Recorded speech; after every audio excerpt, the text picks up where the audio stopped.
morning, everybody. Welcome to Denver Sports Coffee Break presented by Superbook Sports. We got D-Mac, Rachel Veal, Jake Shapiro going to join us in a little bit. Happy Wednesday, D-Mac. How are you? Did you have fun last night? It was a little bit crazier than maybe we were anticipating. I think a lot of people were expecting a blowout, and of course, the Nuggets still get the win, but they bring it home with a little, what's the word I want to use? Anxiety coming into the fourth. Well, I had predicted before the game that it was going to be close and that game 2 would be a Nuggets blowout.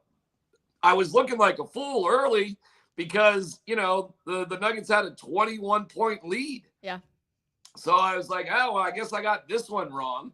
And then the fourth quarter happened and the Lakers kept going to the line. And it was like, oh, my God, is this really happening? And it comes down to, can LeBron hit a three-pointer to tie it? And he missed it. And Michael Porter Jr. scrambling for rebounds. And, at the end of the day, the Nuggets win only by 6, though. I mean, only by 6. And what's crazy, 6.5 was the line. Yeah. So it was a crazy up and down sort of affair. So it was a nutso game. And the Nuggets just don't lose at home when scoring more than 120 points. But they had to score 134 or 132 rather. Sorry, 132. I mean, wild game start to finish. It really was, but it was a lot of fun. And I got to give credit to Jake because, of course, yesterday I was like, Jake, I hope we all have the confidence that you have in this Nuggets team. We're coming out of the half, and I was like, what just happened? Like, it was complete, utter domination. And he was like, Rachel, this is what I've been telling you for so long. So I got to give him credit there. And, of course, we're going to bring him in, like I said, in just a little bit. But for you, what was the biggest takeaway from the fourth quarter? Because essentially that's when the Lakers got back into things. And was that the moment where it was like we learned more about the Nuggets, or we learned the determination essentially of the Lakers? I think we learned way more about the Nuggets. And Michael Malone talked about poise, not panic. That's what I think we learned. There was every reason in the world to collapse. Mm-hmm. You want to talk about pressure. I mean, you just blew basically a 21-point lead to get it down to 3, and the Lakers have the ball. I mean, the Lakers have nothing to lose. Yeah. They're on borrowed time in that game. And the Nuggets were able to collect themselves, just sort of assemble the right way, and then, pull the game out, hit their free throws when they needed to and get the win. No, I think you learned way more about the Nuggets. Listen, this was not a surprising offensive performance by the Nuggets, okay? We've seen them do stuff like this a million different times. What matters the most is in crunch time, can you come through or not under very, very high pressure circumstances? And yes, it was abysmal, Rachel, that they allowed 72 second half points. I mean, that is terrible. Mm-hmm. But they just hung in there. Yeah. And I think that's the mark of a championship team, that you find a way. And they brought it in, and one game at a time, and blah, blah, blah, blah, blah. And they did so with Jamal Murray being a key piece of the puzzle, and he was suffering from an ear infection. Uh-huh. And ear infections suck, man. I mean, you don't feel good. Your balance is off. You're just sick. I mean, to go out and perform at an elite level with an ear infection is unbelievable. Yeah. So good for it. And I'll give Jake Shapiro all the credit. It's another chapter in the history of the flu arrow. The flu arrow. Okay, well, let's bring in Jake Shapiro because, of course, he's been right. He's been spot on when it comes to all of this. So we will bring him in. But going back to the ear infection, I have actually never had an ear infection in my, quote unquote adult era, because I got tubes in when I was a kid. And so I just never got any ear infections after that. Good morning, Jake. Are you happy to be correct yet again, my friend? Look, I'm not, it's nice to be right. Like, I'm not going to not be happy about that, but I'm more happy that the Nuggets won than anything. I don't really care at the end of the day about being right. Like, let's just bring it in, Rachel. Let's just keep bringing it in. Bring it in. Mile High City, bring it in. It's really grown on me. I won't lie. Oh, I think it's terrible. Not now. It's not terrible now. Oh, now it's a thing. It's so bad that I've reversed course and decided that it's actually good. I think it's terrible. I'm literally like, I will say, I don't know the artist's name off the top of my head, but the way he does it, where he's like, Malhi City, bring it in, bring it in. If you haven't been to a game, I've got it on the vlog. You can definitely check it out on any of the Well, I Nuggets guarantee games. you he does it better than what you just did. Oh, well, I would hope so. He probably got paid a lot more money, and he probably actually enjoys the slogan, because I, on the other hand, do not. But Jake, walk us through what you saw, and I asked just DMAC this exact same question of who did we learn more about in the fourth quarter, quote-unquote, collapse that almost happened? Was it the Nuggets or was it the Lakers? So I have the exact same take on this as DMAC, that it's not only the Nuggets, but that they didn't wilt, and that was impressive. So here's your stat. The Lakers hadn't lost by fewer than 10 points in the entire postseason, meaning that every single time that there was a close game, the Lakers had won. So in the first round against Memphis, in the second round against Golden State, those teams wilted against that pressure. They couldn't withstand all the free throws the Lakers get. They scored 8 straight points on free throws at one point in the fourth quarter last night. They can't withstand LeBron and Anthony Davis and all of that attraction and the pressure that brings. So I learned that the Nuggets, unlike teams in the past, i.e. 2009 when they couldn't inbound the ball, they can be up to the task and withstand a team's best punch. There's a lot being made about Rui Hachimura potentially being the Nikola Jokic stopper. This is very, very funny to all of us who are in Denver, because we know Nikola has solved just about every defender in the NBA. And Nikola's done this thing historically where it takes him 1 to 2 games to kind of figure a guy out, but then the third or fourth game, he just absolutely owns them. It happened with Gobert, it happened with Ayton, it's happened across the board. And I talked to Rui Hachimura and Nikola Jokic last night, and Rui was feeling pretty good about himself. Anthony Davis and LeBron were like laughing after the game. This was a moral victory for the Lakers. The thing is, this was their ace in the hole. Like, they were wanting to go to Rui on Nikola at a time that would steal a game for the Lakers. So why is Darvin Ham making his best series adjustment when his team had a 95% chance to lose the game and they lost? They tipped their hand. The Nuggets knew what they were going to do, maybe weren't expecting it game 1, and now they're going to be all the way prepared for it come game 2. So I woke up with more confidence that the Nuggets are going to win this series and win it rather quickly than I went to sleep with. I would say after the game, I had a little less confidence than yesterday morning, but knowing that the Lakers likely made their best adjustment and the Nuggets just survived it, you got to feel pretty good about yourself. And how could the Lakers be good and smiling after allowing 132 points, as DMAC pointed out to me yesterday on the road? That's not good. Let's go back to when it was a 3-point game, though. Were both of you nervous? Because very easily things could have changed in that moment. And DMAC, I know you left kind of early to go down into the crowd. Were you nervous in that moment? Well, I had a great view because I went down for what I thought was going to be the coronation. I went down to where I thought was going to be the last just very couple of quick minutes and then, go do the media stuff. In the end of the day, I ended up right behind the Nuggets bench for some very dramatic moments, kind of unintentionally, but, that was the case. And I was a little nervous. Yeah, sure. I mean, LeBron's got the ball in his hand with the ability to tie the game with less than a minute to go. Yeah. And he's more than capable of hitting a 3-pointer from the top of the key. I mean, that's not crazy. Is he? And Austin Reeves was doing some nutty things.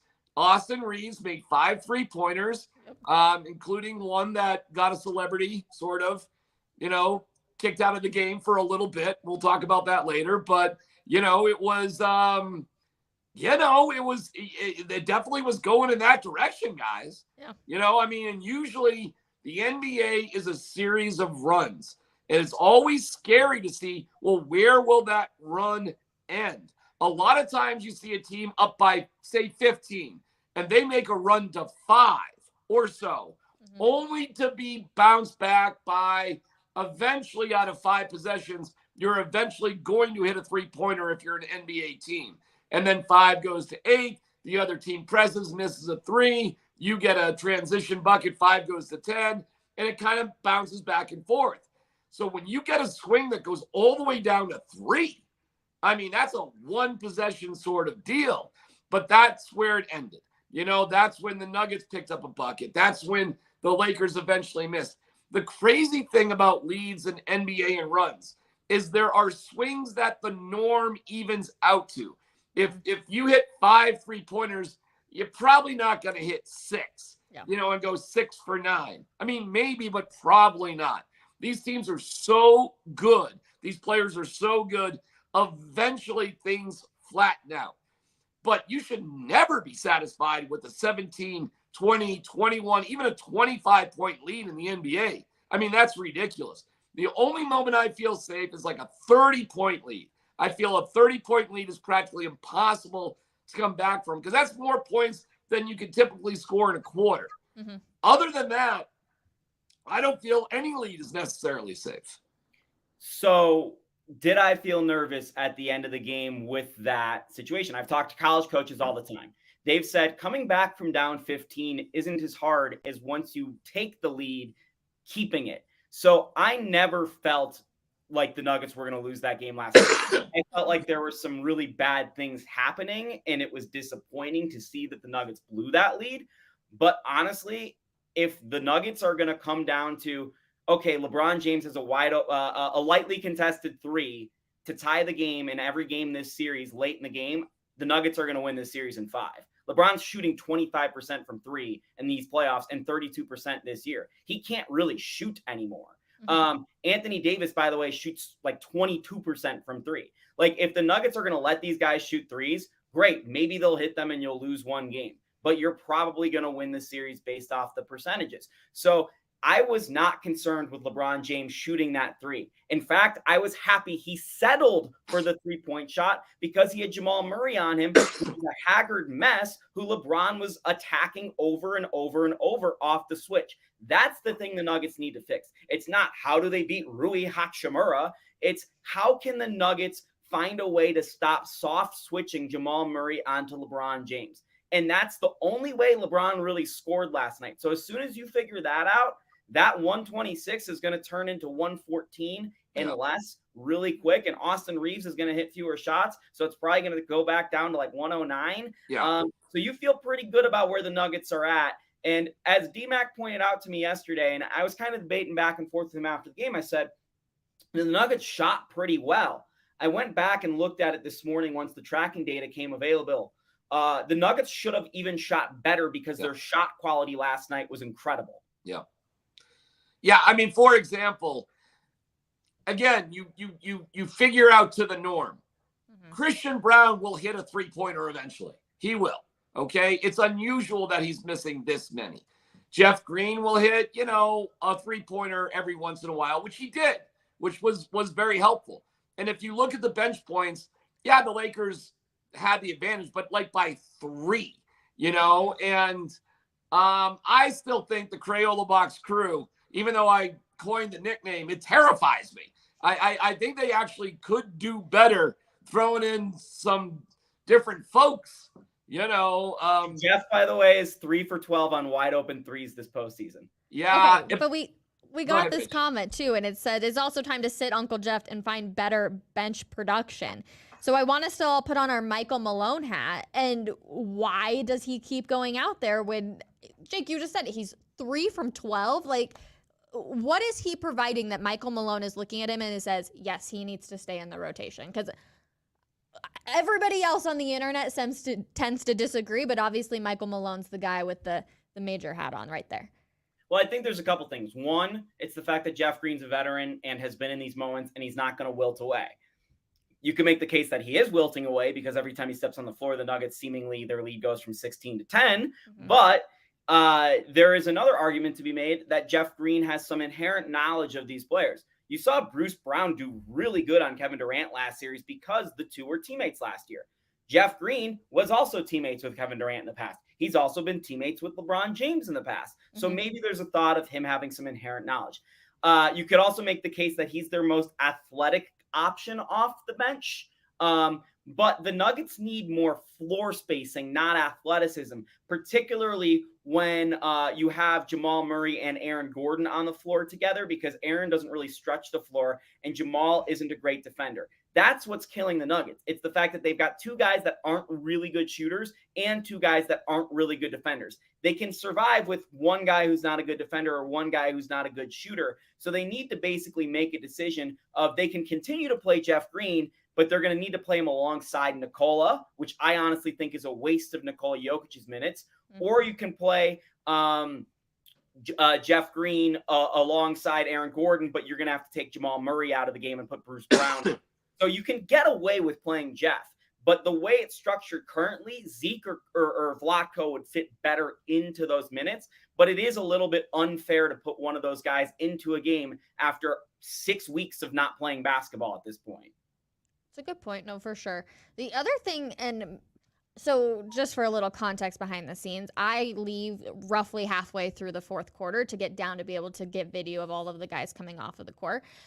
Did it feel like anybody else, or maybe I just missed some of the big moments, that AD had a quiet 40 points? Like, he obviously put up great numbers. His stat line was relatively fantastic, but I just feel like it was such a quiet 40 points, and maybe it's because I missed any of the big threes or anything that he did, but I just felt like it was such a quiet performance, but it's still good numbers, Jake. Is that just me, or did anyone else feel like that?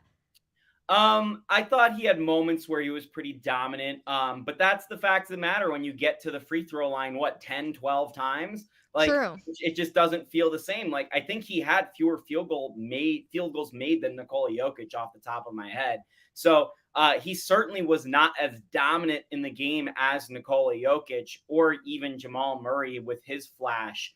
So, it was a quieter 40 points, but it was basically the Lakers' main source of offense. They weren't great around Anthony Davis.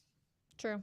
Yeah, I mean, listen, 40 points is a lot for Anthony Davis, okay? That's a really good night for him. I know what you're saying about relatively quiet, but it should even be more quiet. I mean, you need to keep Anthony Davis probably around 28 points, okay? I'm okay with LeBron being around 32, so combined 60 points out of those two. They had 66 last night. I think you can live with 60 points. I think you can win with 60 points. They're a much more balanced team than the Suns. They get production from other guys. They have a better depth. They have a better bench. They may have some drama, though. And I would defer here to Jacob about the rumor mill with D'Angelo Russell because, I don't know, maybe that's going to be a problem. But he was completely ineffective last night, and they did sit him on the bench for a good chunk of time. But they could do that. They could do that because they have some better options, say, than the Suns. It's not exactly clear who their best five guys always are. True. The other thing that really stuck out to me, and everybody was talking about it on social media after the first quarter, was the fact that the Nuggets just completely out-rebounded the Lakers in the first quarter and really the first half overall. And that we've heard from Michael Malone time and time again is that they have to be able to out-rebound whoever they're going to win defensively in order to win. Well, they had 17 more rebounds than the Lakers, okay? Yep. And you're just not going to win many games if that happens. The question is, why is that going to change for the Lakers? Are you going to get better bounces? Are you going to miss less shots? I mean, the Lakers actually shot pretty good. Overall, they were over 50% from the floor, over, I think, 45% from three. I mean, they were good from the line. They had a good performing game last night. But they got Nikola Jokic, 12 rebounds in the first quarter, was the most since Tim Duncan had 12 in a first quarter in 1997. I mean, this Jokic just puts up crazy numbers. Jokic's 16 rebounds in the first half was more than the entire Lakers team, who had 13. So, I mean, there were just some banana numbers for Jokic. To think that Rui Hachimura, hold on, help me, Rui Hachimura. Sorry. Rui Hachimura. Hacha or Hacha? Hachimura. To think that, he stopped Jokic is a joke. I mean, things just sort of change in the fourth quarter. I think it was a good adjustment. I think he's a talented guy. It wouldn't surprise me if they go big the Lakers go big with Hachimura, AD, and LeBron all playing at the same time. I think they have to do that, actually. And I told you yesterday, D-Mac, that they might do that with Vanderbilt. I didn't expect it as much with Hachimura. But he's a bigger body than Vanderbilt. He's about the same size, a little bit wider, and can shoot. So that adds some things into the mix. The bigger thing about that Rui adjustment is the fact that Anthony Davis was roaming off Aaron Gordon. They were essentially playing Anthony Davis just off of Aaron Gordon completely and sitting him in the paint. So the Nuggets, one of the Nuggets adjustments for this is, do they put Michael Porter Jr. at the power forward position, sub Aaron Gordon out, put Bruce Brown in, and then just live with LeBron cooking on the other end?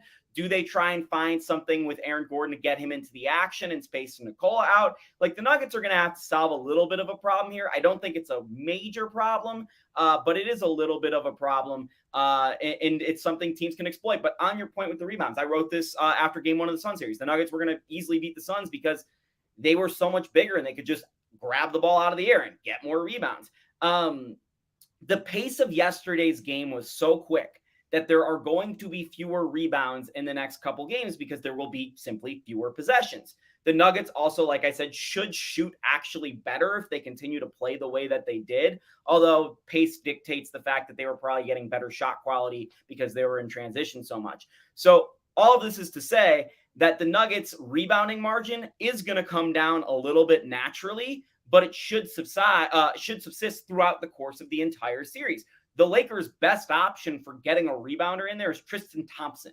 He is beyond washed, and he is 6'9". He would be the 3rd smallest guy. He'd actually be the 4th smallest guy in the Nuggets. He'd be smaller than Aaron Gordon. He'd be smaller than Porter, and he'd be smaller than Jokic. So I don't see the Lakers all of a sudden getting way more rebounds. The narrative that the Lakers are close and now will get closer, to me, is a complete joke. Yeah, they made it close, playing their absolute best. Again, the Nuggets, what we saw from the Nuggets was nothing new. This is just who they are. We've seen this repeatedly, time and time again. Jamal Murray with that, it's really kind of a lost art, that mid-range jump shot, that turnaround, 12 to 15 footer. But because the value of it isn't great, but Jamal is deadly with it. It's almost an automatic bucket when he gets there. And he got there over and over and over again. And he hit, 4 threes? Awesome. Absolutely perfect. You got exactly what you needed out of Jamal Murray. And he wasn't even feeling good. And he played like that. What happens when Jamal's feeling a little bit better? And by the way, he looked like death warmed over after the game. He looked terrible. He looked tough during warm-up too. He looked, he looked sick. He looked sick. So my hat, Jamal, man, wow. The flu arrow is a real thing. And I think this is the 3rd game that he's been battling this. 3rd game. I got over my sickness, relatively quickly. He's got something else. And you know what? Something did go through that locker room. It did. Michael Malone got it. Jamal got it. Who knows who else was, slightly impacted by it. So it's another just impressive thing. And as I wrote at denversports.com, how exactly do you beat the Nuggets in Denver? Nobody has figured it out. So what, something magical is going to happen in game 2? The Lakers really figured it out with Rui Hachimura? Give me a break.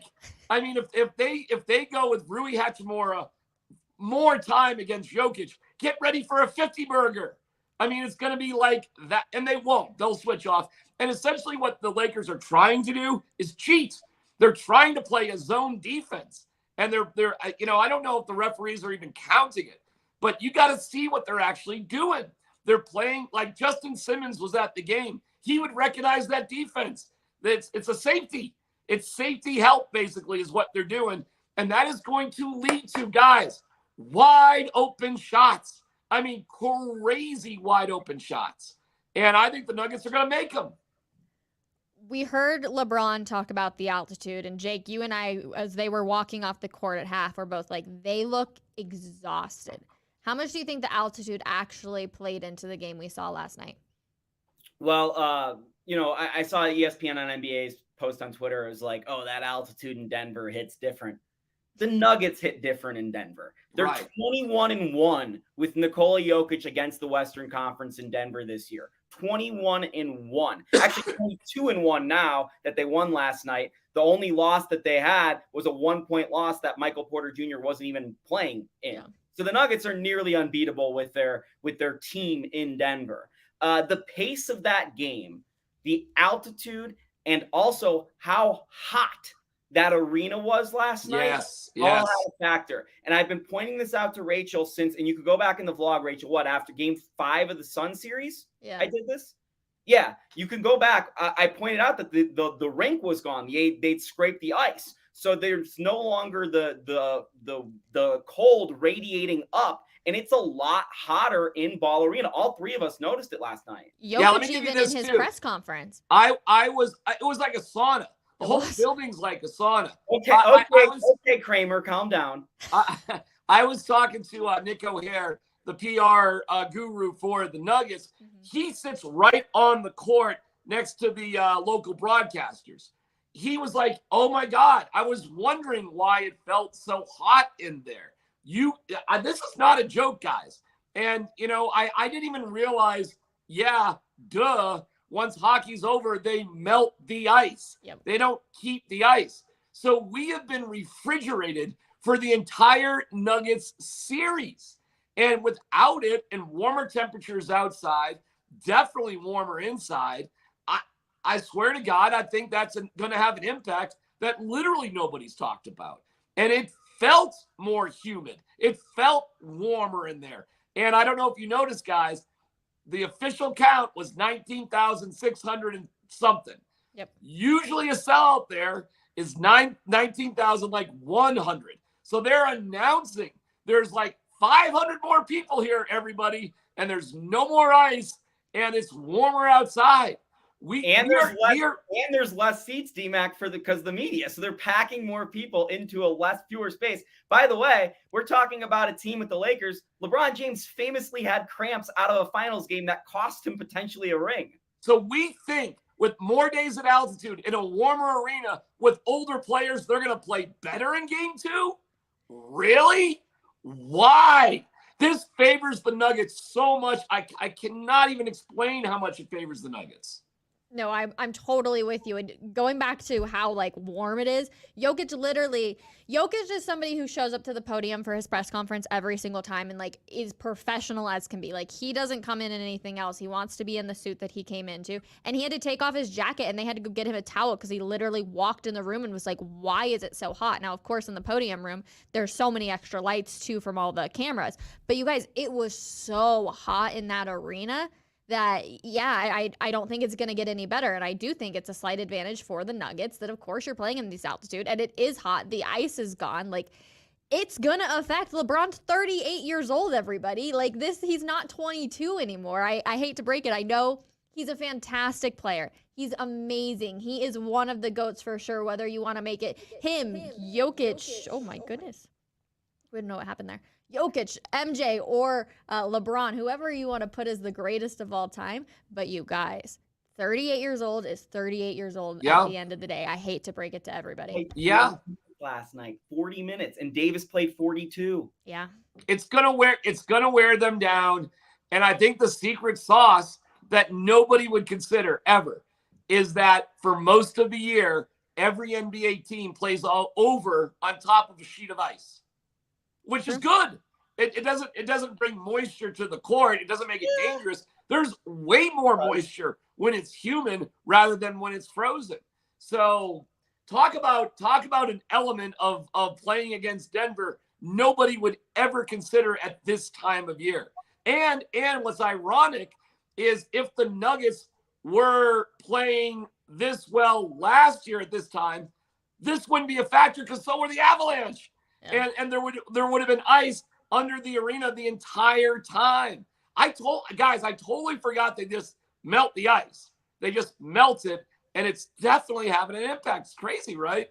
True. Crazy factor nobody's talked about. Agreed with that statement right there. D-Mac, I have to give you credit because the celebrity sightings yesterday has turned into a whole story here today. And I need you to give the details because you go and just post one random photo on Twitter and then people are responding back to you because you've got such a good community around you. And boom, we're finding out about a special someone who was at the game last night and actually got removed from the court. Well, I don't know how you could miss this guy. I mean, he's first of all, you have to understand how expensive those courtside tickets are.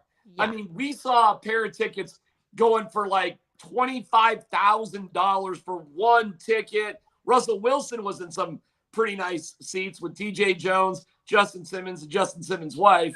Those are probably, I don't know, 14, 15 grand a pop, something like that. Real quick on that, Kareem Jackson told me yesterday here at the coffee bar that he was indeed going to be going to the game with Justin Simmons. I'm like, Kareem, what happened, my friend? You were not next to him. So did Justin just pick his wife over Kareem, or did Kareem back out? I have questions. We need to get him back Kareem on. was there, but a bunch of the Broncos were up in 2 luxury boxes. Okay. So, I think Kareem might have got some bad news that Justin's wife did want to go to the game after all. You know, I don't know. Maybe they did find a babysitter.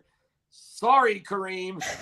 But Kareem and a lot of the other Broncos were up in the luxury boxes. Gotcha. Okay. So, and DJ Jones, man, I feel bad for really big guys. Small seats for really big guys is not very comfortable. He looked like he was going to the dentist in the front row most of the game. And Russ was there with Justin. So I think it's a fine thing. But I just want to let you know, the rest of the team was up in the luxury box. Gotcha. You know, Russell Wilson. Oh, yeah.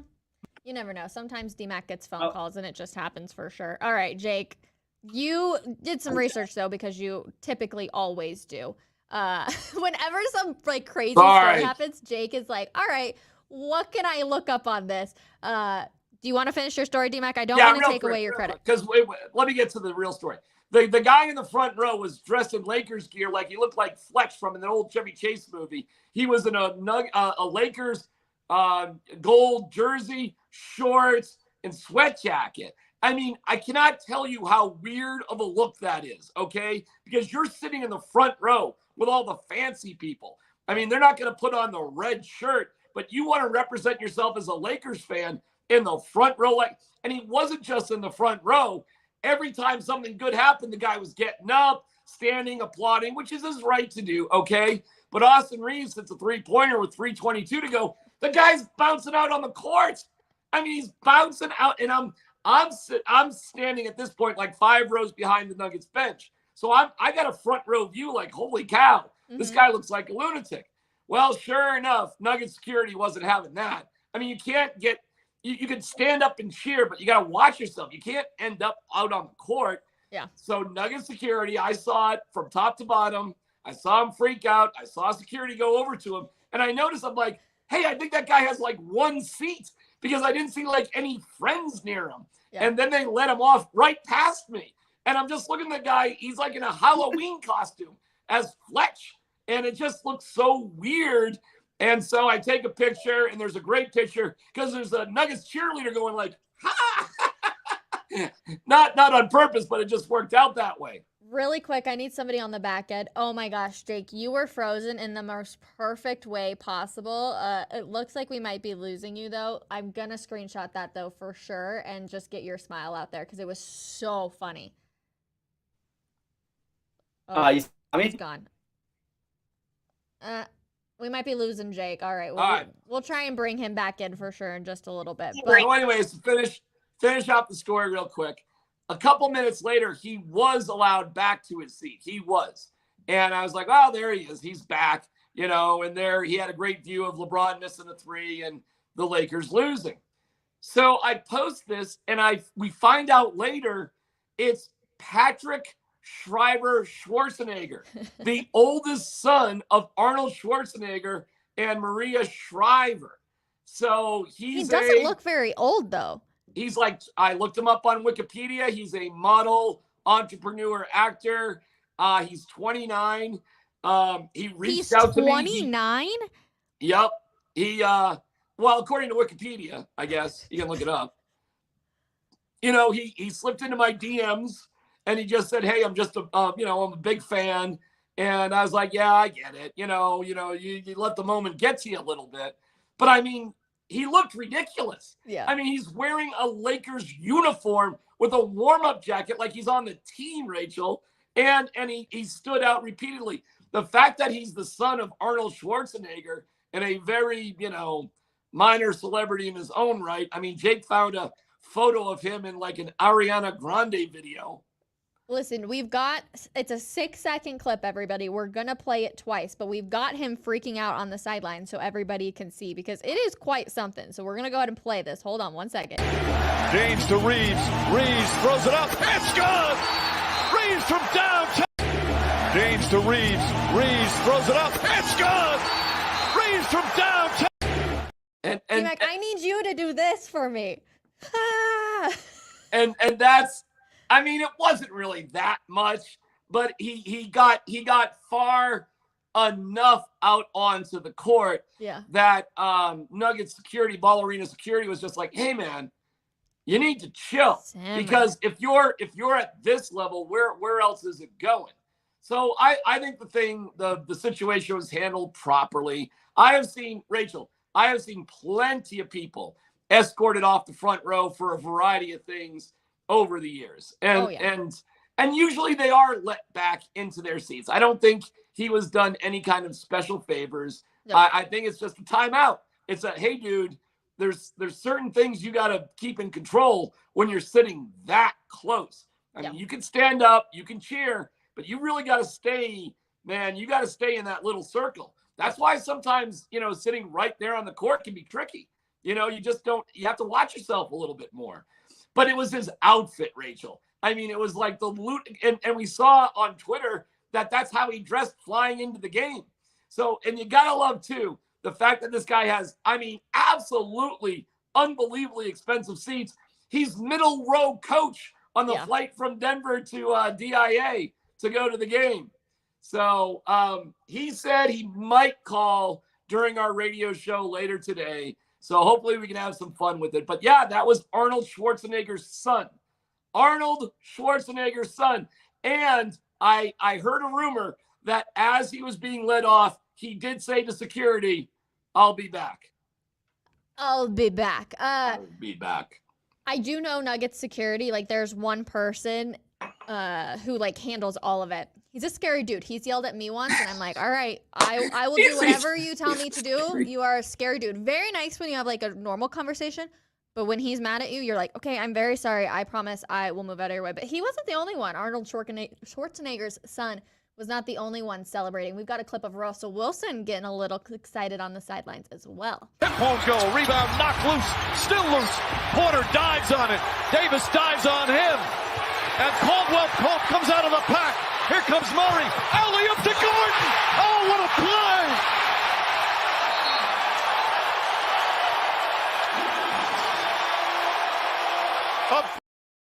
Yeah, Look at Russell Wilson. Hey, good for Russ.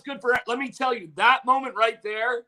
So it's Porter Jr. getting the ball, giving it to KCP, passing it to Jamal for like a long alley-oop to AG. Rachel, that was insane in terms of blowing the roof off the joint. One of the top 5 loudest moments I've ever heard inside of that building. I mean, it was outrageously loud. It was so damn exciting. Now, the Lakers came right back, and I think they hit a 3-pointer like on their next possession right after that. Yeah. So it was crazy that it was like, wow. And then it was like, ugh. But that moment was without a doubt, in terms of a highlight, excitement of the night, amazing. Coach Malone said Michael Porter Jr. with his blocks and that possession right there, what he did right there is a game-winning play. He went out of his way to stress how big of a deal that was, how impressive that was. And Michael Porter Jr. deserves a lot of credit. That was a gargantuan play in the game. Yeah, and actually, Jake Shapiro should be back with us, so we're going to bring him in. But going on MPJ, they're 21-1 at home when he scores or he shoots he makes 3+ 3-pointers. So that's a pretty incredible stat. And it just shows that you really do need MPJ out there. Jake, welcome back, my friend. Hey, hopefully this is working. Yeah, the Nuggets have like a 75% win percentage in games MPJ shoots more than 10 shots. Like if he's involved, the Nuggets are winning. Simple as that. I think the most impressive part about MPJ this year has been the ability for him to change his game. He has been so good defensively and such a good rebounder for the Nuggets, and he makes those little plays. The narrative around him as a selfish guy that wants to shoot, that wants to be a star, is so wrong. And Malone broke it all down yesterday with this like one simple quote, which is just, he turned to me during the Phoenix series and goes, if you need to play Bruce down the stretch instead of me, that's fine. I just want to win. So like all of the stuff that we hear is like, oh, is Michael upset because he didn't play at the end of the game? Is he gonna ask for a trade? That doesn't exist. Like Mike's as big a part of this team as Nikola and Jamal is. Mike is part of this core, and he's really acted like it. And honestly, props off to Michael Malone, props off to the Nuggets organization, and props to Michael Porter Jr. for finding the way to grow as a person so young to realize what you're a part of. We've seen it gone the other way, i.e. Bones Highland. I see a comment though, and not to switch on you too much. It says, please remind everyone of the Ball Arena away game watch parties at Ball Arena. Have you guys seen any information on this? Because this will be the first time hearing about it. I have. Well, I don't know if it's official because I was just texting one of the people involved in it. And they told me that they weren't going to be going to Los Angeles because they are throwing a watch party at Ball Arena. So there should be watch parties at Ball Arena. Heck yeah, I had so much fun last year for the Avs at the watch party, so I will definitely be in attendance for a few. Let's move on to tonight's game, though. The Eastern Conference Finals begin between the Boston Celtics and Miami Heat. Who do you like in this game and why, Jake? I think the Celtics should win this series. They are a far better team than the Heat, but they do have one thing that is better than anything that other teams have left in the playoffs, which is Eric Spoelstra. He's by far the best coach left in this playoffs. He's a phenomenal coach. Jake froze. I'll finish his thought. Celtics, Rachel. Celtics. I mean, Celtics until the Heat can prove otherwise.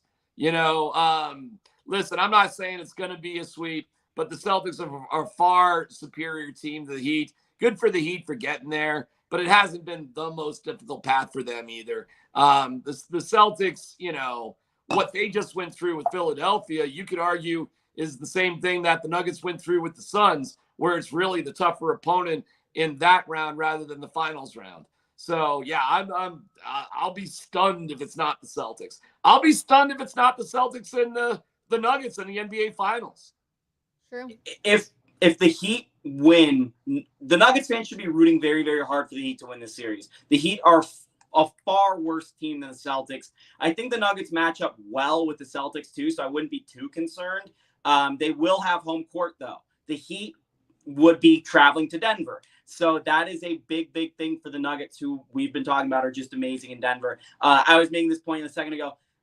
The thing the Heat have is they have the best coach left in these playoffs. Eric Spoelstra is just a phenomenal coach. So I wouldn't be surprised if the Heat find a way to push this series to 6 or 7 games. You have to remember these two teams have played in the Eastern Conference Final 3 out of the last 4 seasons. And last year, Jimmy Butler took a 3-point shot at the gun that almost fell, and that would have put the Heat into the finals for the second time in 3 years. So this Heat team, even though they're an 8 seed, even though they're without Tyler Hero, even though they're not very good, they've been there and they have a pedigree.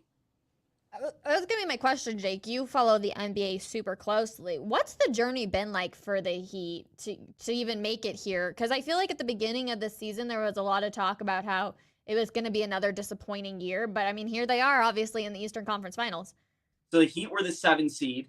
They lose their play-in game, the first one. The second play-in game, they're down 5 points with 2 minutes left to the Chicago Bulls. And I have Heat fans on my timeline talking about how I would rather the Heat lose this game and have a 0.5% chance to draft Victor Wembanyama than have the Heat get swept by the Bucks in the first round because the Heat suck and the Heat are going to get swept by the Bucks. That's what Heat fans were saying. Nobody in the world thought the Heat were getting past the Bucks. The Bucks were the best team in the NBA this year. Maybe now it's the Nuggets, but it was the Bucks. And the Heat found a way to win that series without their second best player, Tyler Hero. Idris Adebayo, Bam Adebayo, has been up and down all year. Has been, the sky is the limit with Bam to why is this guy even on the floor? We got to find a way to trade him. The Heat were all in on trying to trade for Kevin Durant. They were all in on trying to trade for Donovan Mitchell. They just haven't been able to make one of these big moves. Meanwhile, Jimmy Butler, who's been amazing in this postseason, was at war with the organization at points through the course of the year. Kyle Lowry, who's a former All-Star guard, has just been a shell of himself throughout the course of the year. This was just a not good basketball team. And they found a way to turn it on in the playoffs because they have a lot of veterans. They have a head coach who has experience, and they've got this supreme player and Jimmy Butler who literally turns into Michael Jordan every time it turns into the playoffs. It's insane. So this is a really scary team, especially when you're Boston, because Jason Tatum, while he just did have the most points ever in a game 7, 51 points, sometimes he was about a quarter away in game 6 from being a number 2. Like, people would have been like, they're never winning a title with Jason Tatum being the number 1 guy. So Jimmy Butler is the best player in this series. So that's the Heat's path to win this series. But it would be shocking to see the Celtics lose. But again, they do have a rookie head coach who has made some really asinine decisions in the playoffs. D-Mac, I have to ask you, are you rooting for the easier route for the Nuggets to win a championship, or are you rooting for them to go back to your hometown where the mama and daddy McKee live? Oh, I'm totally rooting for the Celtics. Are you kidding me? What a thrill it would be to, to potentially go back and see my mom and dad.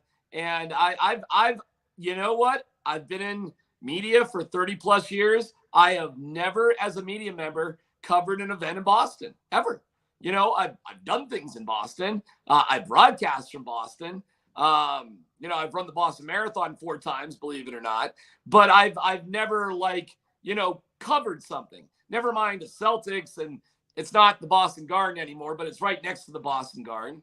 So a chance to see my parents cover the Celtics where I grew up as a huge Celtics fan. But I've not been a Celtics fan for a long, long time. I was a Celtics fan in a very specific era, which was the 80s. And then when I went away, so did my fandom for the Celtics. I just picked up on other things. But it goes way back. My father's favorite athlete of all time is Bill Russell for what he did on the court and off the court.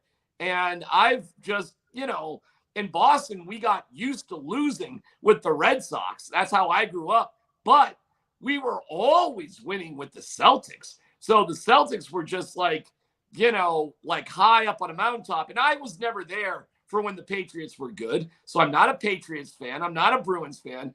I'm somewhat of a Red Sox fan, but the shine's off a little bit because they've won a few World Series now.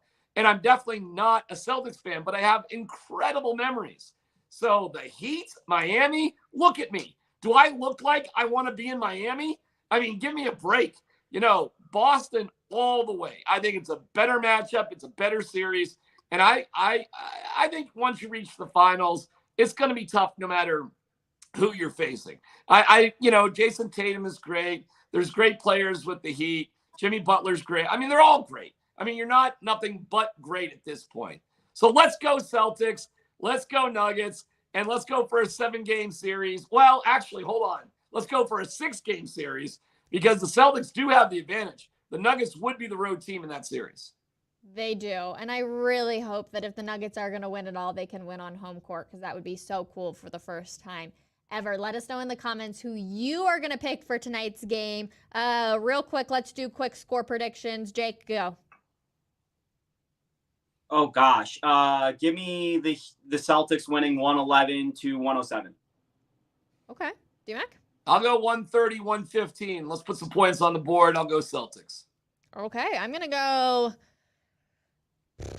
I'll go 118-109 Celtics. So we will see. And of course, give us your guesses in the comments, or you can tweet at us too and let us know who you're going to be taking tonight. Of course, I'm assuming we're all going to be watching the game.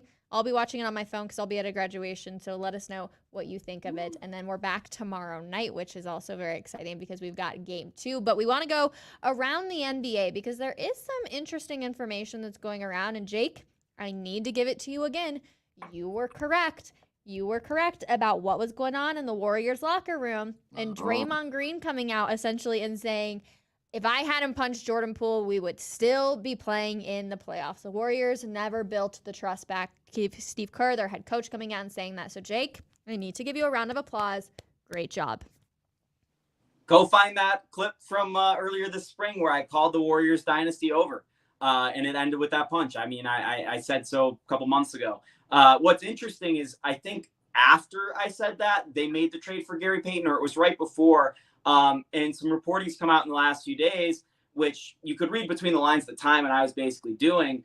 But they panic traded their former second overall pick, James Wiseman, first round pick, for Gary Payton, the second, because Payton was respected by both their younger players, Kuminga, Moody, and Poole, and their older players, Green, Clay, and Steph. So they were basically trying to get one of those guys back, whether it be a Juan Toscano-Anderson or a Gary Payton. So the Warriors sold part of their future to try and make something happen this year, and it very much didn't because of how broken that team was. And you could see it even at the end of that Lakers series. The guys just look, I think the three of us have some great interactions, and you could tell like we're really friends off camera, right? Like you could tell at the end of that game 6 that those dudes were like coworkers. They were peers. They weren't friends. They didn't want to be around each other. They were done.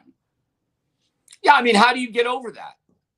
I mean, seriously, how do you get over that moment? I don't know, being punched at work. Good luck. Good luck being buddies after that. And likely it is the reason why the Warriors were so terrible on the road. They didn't like each other. They didn't like being around each other. And the vibes were poor top to bottom. At home, it obviously did not make that big of a difference. They had one of the best home records in the NBA. But that's a wrap on the dynasty because you can't have Draymond Green and Jordan Poole on the same team. The end. And I don't know how you win without Draymond Green. So are you going to get rid of Jordan Poole because of that, a bright young star? Or are you going to hold on to Draymond Green, who's just getting older and older? This thing is a wrap, guys. This is a wrap. I was going to say, well, Draymond's a free agent next year. Jake, do you think that they will keep him or... He has a player option, Rachel, so he could be a free agent this year. Gotcha. Gone. I mean, why would you keep him? Well, the argument would be that you sign him maybe to a 2-year extension or something and you tie him to the Steph Curry contract, but you're going to be basically trading Jordan Poole for a pack of peanuts at this point because of the extension he's on. I think Jordan Poole owes Facu Campazzo about $20 million because that extension looks terrible in retrospect, and a lot of it was earned with what he did against the Nuggets. Like, Jordan Poole's never been the player that he was before or after that he was in that Nuggets series. And part of it is because of the defense got better. Part of it is because of that Draymond Green punch. But yeah, you've got some serious problems with the Warriors, and the new collective bargaining agreement that comes into effect with the NBA this offseason and starts to come into effect more the next offseason is really punishing for teams like the Warriors. It's basically a CBA designed so the Warriors can't do what the Warriors did. Listen, they've had a great run. It happens to all teams. There was a time the San Antonio Spurs were a dynasty, and there they are hooting and hollering because they just got the number 1 pick as they try to retool once again. It happens, guys, okay? It is hard to build these teams. You got to get lucky, and things got to, go your way, and then you got to coach the right way and everything. That's why it's so special with what the Nuggets have right now, what they have had, and what they hopefully will have for, I'd say, at least the next 3 years. That's how cool it is where the Nuggets are. The Nuggets, whether they win a championship or not, will be a contender for a championship and in the conversation. As long as you got Jokic and Murray together, and I would like to think Michael Porter Jr. is a big part of that too. But as long as you got those two core guys together, you can do other things. I got to give the Nuggets so much credit, again, for KCP and Bruce Brown. These were two of the most amazing pickups that you could imagine in the offseason. And when you offload Facu Campazzo, Monte Morris, Will Barton, and you pick and you draft Christian Brown where they drafted him, you get the most out of Jeff Green that you can, and you pick up KCP, who will be here next year, and Bruce Brown, who probably will be gone. That is just masterful. I mean, that is a hell of a first year for Calvin Booth. All right, I'm going to answer this comment. It says, Rachel, you can't do a full hour on NBA. Can you at least mention the Rockies or Broncos, please? Jake, give us the latest with the Rockies because they were looking not too bad recently, and I know you might be headed out to a game today. Yeah, Brenton Doyle, Will wrote about him yesterday. He had a 2-home run game on Monday. He is a really good defensive center fielder. Might have some pop in his bat. Solid player, really solid player. Might be a piece of the future for the Rockies. They may have found something here. They've been playing well lately. They lost last night, but they've got a lot of guys that have gone on the injured list lately, and I think it might be too many injuries to overcome, particularly for how shallow they are. So there's part of me that thinks, oh, they went on a nice little streak that probably ends their potential for losing 100 games.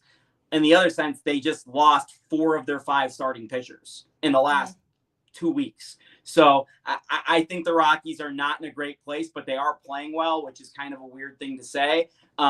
You have the potential today for a really, really cool story, and it's been developing the last couple of days. Riley Pint, who the Rockies drafted in 2016 with the 4th overall pick. Jeff Passan wrote a book called The Arm about him when he was in high school. He threw 102 to 104 miles per hour in high school. He has been completely erratic throughout his minor league career, and he has a chance to make his major league debut today after retiring at one point and quitting baseball because things had gotten so bad for him. So it'd be really cool to see Riley Pint come out of the bullpen today. But that's kind of the story I'm watching. And then you're watching Doyle and you're watching Tovar, and Tovar's been playing a lot better as of late as well. Is Riley Pint a Colorado kid or not? Kansas. He grew up, I think, in Overland Park, Kansas. Overland Park, Kansas. We love Kansas. Yeah. And where was he in college? He was, gosh, I'm forgetting the Riley Pint. Didn't go to no college. All right. Yeah. It's no college. Like, he's one of those guys that his name sticks in the back of my mind, and I sort of forget why. You know, like he stands out to me. So when you say his name, it's like, oh yeah, that guy. And I forget the specifics of what that was. Was he a local kid? Was it a college thing? I kind of forget. But he's one of those. Well, he was the 4th overall. He was the 4th overall pick in the draft, and he threw 104 miles an hour as an 18-year-old. That's why he's in your head. Yeah. Yeah, but what year was that again? 2016. Wow. 2016. Wow. What a long So career. Riley Pint was drafted with the 4th overall pick based on the Rockies having the 4th worst record in 2015. And he's finally now going to maybe make an impact on this team. It just goes to show you how far out the draft works in baseball, that the Rockies have had an entire contention window open and close in the time that Riley Pint was drafted and then finally got up to the big leagues. And yeah, he's not a top prospect anymore. He's likely never going to be an all-star, unfortunately. If the Rockies were to have the number 4 pick in any other draft, they would take it. That just didn't end up being a great draft class. But he could have a very productive career as a reliever. He still could. Let me just say real quick about baseball. And here's why baseball is such a difficult thing for young families and young players.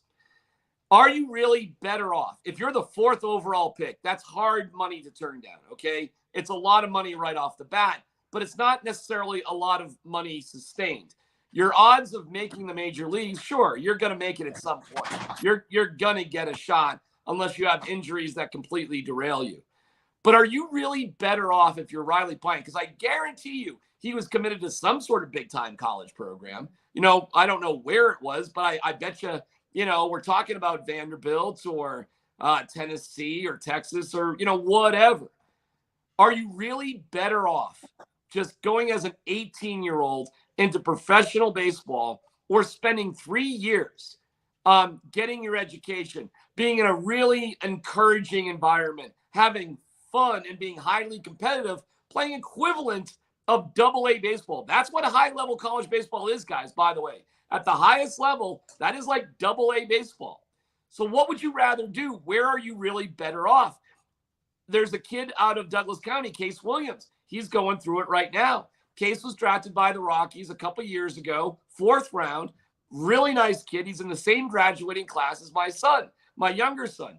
Well, my younger son is a redshirt junior. He's going into his 4th year of college, and he's bounced around a little bit, but he's going to walk away with a college education and some experience and all that. And I wish the best for Case Williams. I truly do. But I know that Case was committed to Santa Clara University in California that plays in the Big West baseball, which is really, really, or West Coast Conference, sorry. It doesn't matter. They play high-level baseball at that level.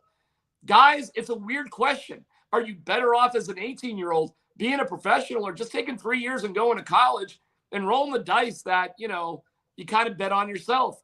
I lean so strongly to go into college and getting that experience because so few of these kids, guys, ever make it to the pros before a kid who goes to 3 years of college makes it to the highest level. Hardly ever happens. Well, D-Mac, I think there's a difference between being a 4th round pick and the 4th overall pick in the draft. Like, he was a multi-million-dollar signee out of high school. You have to remember, worked out for Brendan Rodgers, who was the 3rd overall pick in the draft, and he's already gotten paid pretty well. So, if you're 4th, 5th, 6th, all the way down to the 40th round in the Major League Baseball draft, I understand. A lot of guys get drafted out of high school and then go back to college because they are such late draft picks. But if you're a top 10 pick, we're talking, $5, $6, $7 million that you'd be turning down. Yeah, that's but a really hard amount of money to turn down. Let me back you up really quick on that. Say it's $6 million. Well, you're going to lose $2 million in taxes right off the bat. You got $4 million, you're 18. Well, that's pretty awesome. Okay, it takes a lot of people a long time to make $4 million. And hopefully you succeed and you go on forever. But if you wash out, the world is filled with guys hustling pitching lessons at local batting cages because you start in life so far behind everybody else.